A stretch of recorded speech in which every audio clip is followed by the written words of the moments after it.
ఇంకా ఇంకొక అడుగు ముందుకు పోదాం. మరోవైపు ఏకంగా దేవుడిని కూడా రాజకీయాల్లోకి లాగుతా ఉన్నాం. ఇది కొంచెం కరెంట్ టాపిక్స్. టీటీడీ ఏం జరుగుతూ ఉంది, దేవుడిని ఏ రకంగా రాజకీయాల్లోకి లాగుతా ఉన్నారు ఒకసారి చూద్దాం. టీటీడీ వేదికగా నిజంగా వెంకటేశ్వర స్వామి నిజంగా ఎంత ప్రసిద్ధిగాంచిన గుడి అంటే టీటీడీ ప్రపంచవ్యాప్తంగా, ఫర్గెట్ అబౌట్ దేశం, ప్రపంచవ్యాప్తంగా కూడా ఆ గుడికి ఒక ప్రతిష్ఠిత ఉంది. అలాంటి వెంకటేశ్వర స్వామి గుడిని చంద్రబాబు నాయుడు పుణ్యాన నిజంగా ఎంత అబాసుపాలు చేస్తూ ఉన్నారన్న దానికి నిదర్శనాలు ఇవన్నీ. నేను అడుగుతా ఉన్నా, ఇదే చంద్రబాబు నాయుడు కక్ష రాజకీయాలను చూస్తూ అడుగుతా ఉన్నా, నెయ్యిలో జంతువుల కొవ్వు ఉందని నేను చంద్రబాబుని అడుగుతాను. అయ్యా చంద్రబాబు, నెయ్యిలో జంతువుల కొవ్వు ఉందని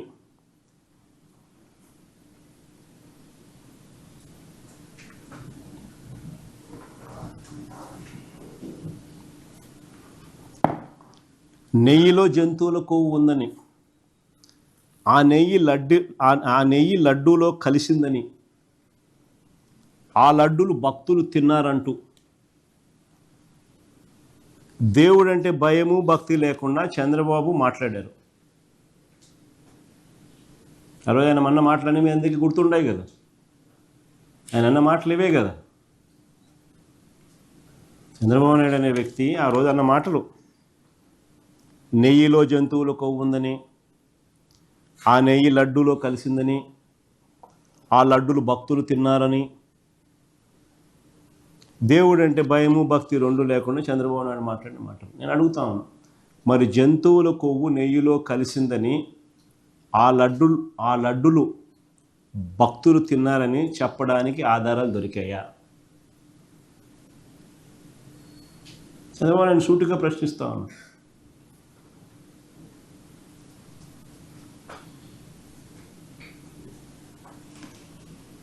కల్తీ నెయ్యి ఆరోపణలున్న ఆ ట్యాంకర్లు, ఎన్ని క్వశ్చన్స్ నేను అడుగుతాను. ఆ కల్తీ నెయ్యి ఆరోపణలు ఉన్న ఆ ట్యాంకర్లు ప్రసాదం తయారీలోకి వెళ్ళాయా? దీనికి ఆధారాలు ఉన్నాయా అని అడుగుతాను.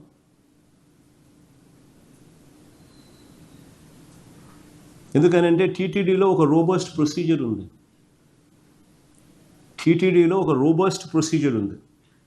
టీటీడీలోకి వచ్చే ఏ ట్యాంకర్ అయినా కూడా NABL అంటే national accreditation board for testing and calibration laboratories, NABL, టీటీడీలోకి వచ్చే ఏ ట్యాంకర్ అయినా కూడా NABL ఆథరైజ్డ్ ల్యాబ్ సర్టిఫికెట్తోనే రావాలి. ఇది మ్యాండేట్, ఇది rule, rule. Without this certificate, they will not even be entering, they cannot even come close to Tirupati. తర్వాత టీటీడీలో ఈ NABL certificate ఒక్కటే ఒప్పుకోరు. ఇది కూడా పార్ట్ ఆఫ్ ది ప్రొసీజర్. టీటీడీలో ఒక ల్యాబ్ ఉంది, వాళ్ళ సొంత ల్యాబ్ ఉంది. ఆ సొంత ల్యాబ్లో కూడా మళ్ళా టెస్ట్ పాస్ కావాలి. ఏ ట్యాంకర్ అయినా, ప్రతి ట్యాంకర్. ఆ తర్వాతనే ట్యాంకర్ లోపలికి పోవాలి. ఆ తర్వాతనే ట్యాంకర్ అనేది లోపలికి పోవడానికి అనుమతిస్తారు. అంటే NABL ల్యాబ్ సర్టిఫికెటు, వీళ్ళ సొంత ల్యాబు పాస్ సర్టిఫికెటు, ఈ రెండు ఉంటేనే ట్యాంకర్ లోపలికి వెళ్తుంది. ఈ స్టాండర్డ్స్ లేకపోతే రిజెక్ట్ చేసి వెనక్కి పంపిస్తారు. ట్యాంకర్లను వెనక్కి పంపిస్తారు. ఇదే కార్యక్రమం ఈ టెస్టింగ్లో ఫెయిల్ అయినప్పుడు రిజెక్ట్ చేసి వెనక్కి పంపించే కార్యక్రమం గతంలో చంద్రబాబు నాయుడు గారి హయాంలో 15 సార్లు వెనక్కిపోయేది. 15 సార్లు వెనక్కి పంపించారు. ఇదే మాదిరిగా వైఎస్ఆర్సీపీ హయాంలో 18 సార్లు వెనక్కి పంపించారు. ఇది ఒక రొటీన్ ప్రొసీజర్, ఒక రోబస్ట్ ప్రొసీజర్ ఉంది అని చెప్పడానికి ఇది ఒక నిదర్శనం. వ్యవస్థ యాక్టివ్గా పనిచేస్తూ ఉంది అని చెప్పడానికి ఇవి ఎగ్జాంపుల్స్. ఇంత రోబస్ట్ ప్రోటోకాల్ ఉన్నప్పుడు తప్పు జరిగేందుకు ఆస్కారం ఎక్కడ ఉంది అని అంటా ఉన్నా. ఇదే చంద్రబాబు నాయుడు హయాంలో ఆయన ముఖ్యమంత్రి అయిన తర్వాత చంద్రబాబు నాయుడు హయాంలో టీటీడీ ఈఓ అన్న మాటలు టైమ్స్ నౌలో ఆయన మాట్లాడుతూ అన్న మాటలు ప్లే చేస్తాను, ఒకసారి వినండి. క్లియర్కట్గా ఈఓ ప్రొసీజర్ ఎక్స్ప్లెయిన్ చేసినాడు. ఆ 4 ట్యాంకర్లను టోటల్గా టెస్టులు పాస్ కానందువలన రిజెక్ట్ చేసి వెనక్కి పంపించినారని చంద్రబాబు నాయుడు గవర్నమెంట్లో ఆయన ఈఓ అన్న మాటలు. నేను అడుగుతా ఉన్నా ఇంకోటి, చంద్రబాబు అధికారంలోకి వచ్చిన తర్వాత ఆయన అధికారంలోకి వచ్చిన తర్వాత ఆయన హయాంలో అదే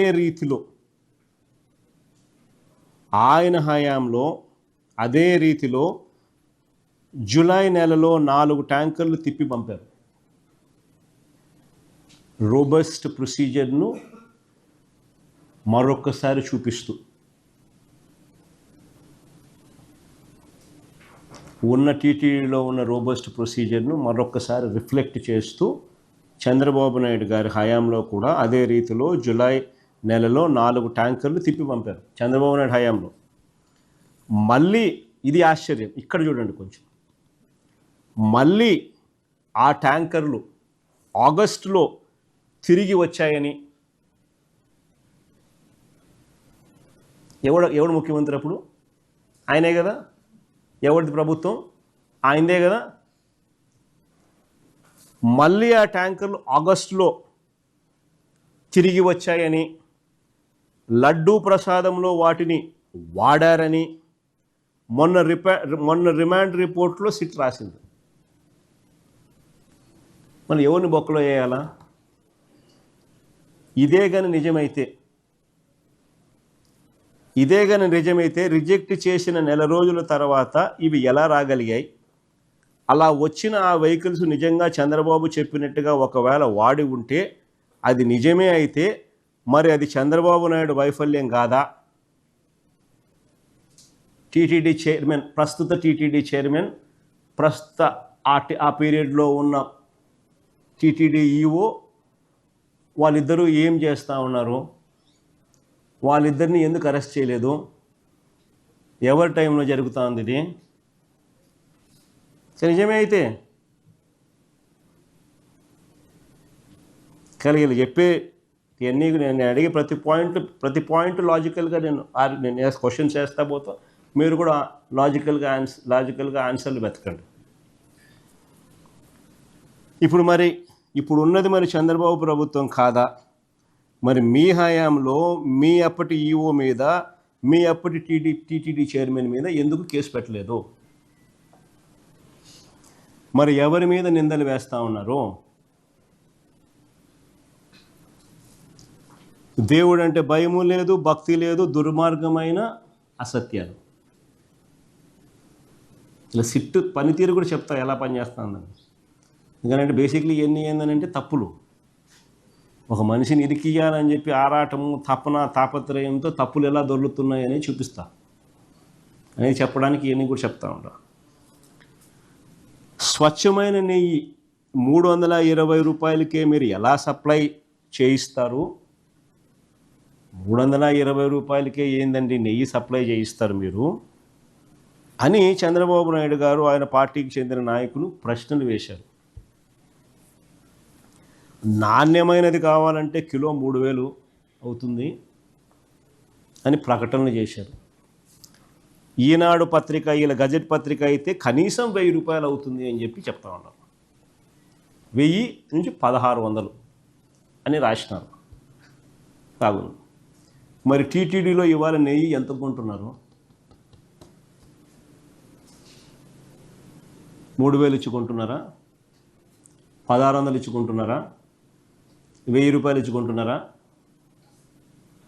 పోనీ 2014 నుంచి 19 మధ్య చంద్రబాబు నాయుడు హయాంలో ఆ 5 ఏళ్ళు చంద్రబాబు నాయుడు గారు కిలో నెయ్యి 276 రూపాయలు కొన్నాడు. 276 నుంచి 314 రూపాయల మధ్యలో కొన్నాడు.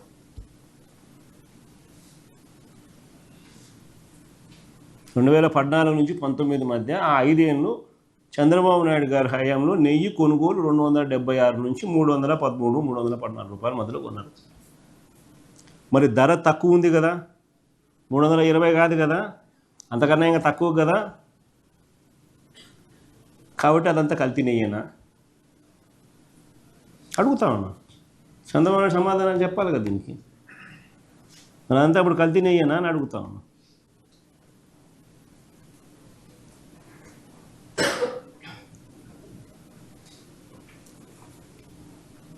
ఇంకోటి గమ్మత్తైన విషయం చెప్పమంటారా? ఇది మరీ గమ్మత్తైన విషయం. ఈ బోలే బాబా అని చెప్పి మధ్యకాలంలో మీ పేరునే ఉంటారు మీరంతా. ఎవడనైనా ఈ బోలే బాబా అని చెప్పి నేను కూడా అనుకుంటాను. ఈ బోలే బాబా అని కూడా వెళ్ళంతా. బోలే బాబా అని ఈ డైరీ విషయంలో చేస్తున్న దుష్ప్రచారం అంతా ఇంత కాదు. అసలు ఈ బోలే బాబా అనేవాడు ఎప్పుడు వచ్చినాడు? అది టీటీడీ బోర్డు మినిట్స్ ఏమా? ఇది TTD board minutes dated 26th June 2018. అంటే చంద్రబాబు నాయుడు ముఖ్యమంత్రిగా 26th June 2018. ఇక్కడ as per procedure in vogue the technical team has inspected the plans MS Harsh fresh dairy products private limited Uttarakhand and MS farmgate agro milch private limited New Delhi on 27/5/2018 and 28/5/2018 respectively and submitted the reports duly stating that both the dairies MS Farmgate Agro Milch Private Limited New Delhi and MS Harsh Fresh Dairy Products Private Limited Uttarakhand were qualified technically. ఎవరి అండి ఇది? బోలే బాబాయ్. ఏ బోలే బాబా తర్వాత ఏ పేరు మార్చి బోలే బాబాయ్ name change.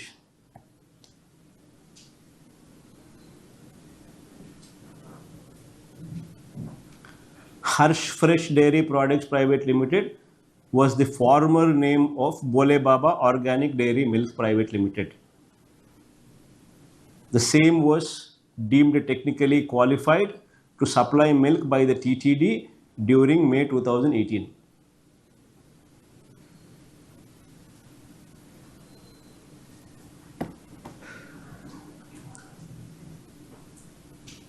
ఇది నిజంగా గమ్మత్తైన విషయమే కదా.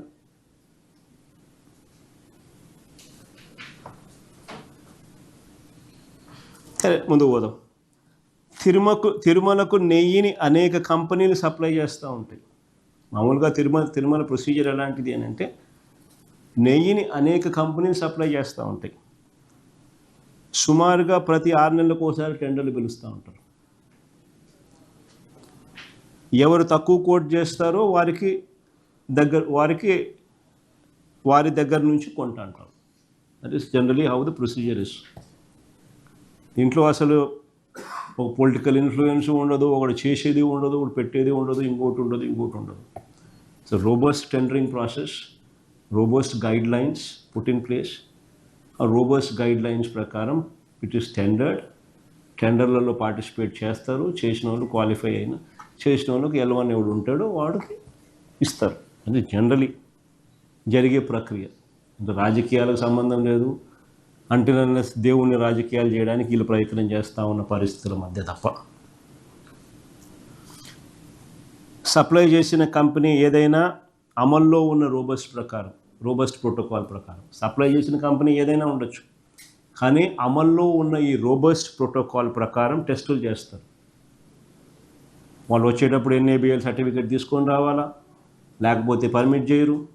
ఆ సర్టిఫికేట్ ఒకటే కాకుండా ఆ సర్టిఫికేట్తో పాటు తిరుపతిలో ఉన్న టీటీడీలో ఉన్న ల్యాబ్లో కూడా టెస్టులు చేస్తారు. టెస్టుల్లో పాస్ అయితేనే ఆ వెహికల్స్ లోపలికి పోతాయి. This is generally the procedure. ఆ పాస్ అయితేనే లోపలికి వస్తాయి, లేదంటే రిజెక్ట్ చేస్తారు. అసలు దుష్ప్రచారం ఆపండి, నిజాలు బయటికి రావాలి అని సుప్రీంకోర్టుకు వెళ్ళింది ఎవరండి? దుష్ప్రచారం ఆపండి, నిజాలు బయటికి తీసుకొని రావాలి, దుష్ప్రచారాలు ఆపండి, నిజాలు బయటికి తీసుకొని రండి అని చెప్పి సుప్రీంకోర్టుకు పోయింది ఎవరు? వైవి సుబ్బారెడ్డి.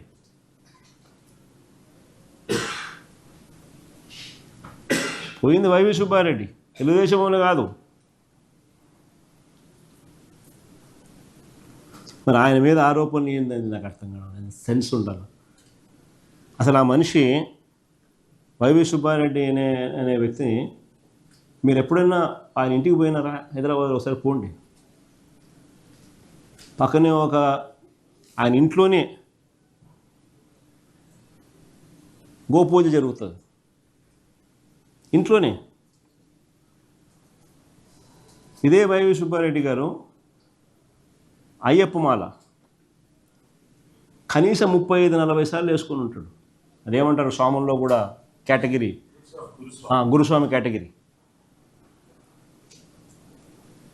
కనీసం 35 సార్లు, 1978 నుంచి 35 సార్లు 40 సార్లు కనీసం పోయింటాడు. హలో, తెలుగు రాజ్యం ఛానల్ చూస్తున్నారా? సామాజిక, రాజకీయ, జీవన చిత్రణే తెలుగు రాజ్యం. అతిశయోక్తులు, అసత్యాలు ఉండవు. రాజకీయ కోణం కాదు, ప్రజా కోణమే కొలబద్ద. తెలుగు రాజ్యం వీక్షణ మీ ఉత్తమ అభిరుచికి నిదర్శనం.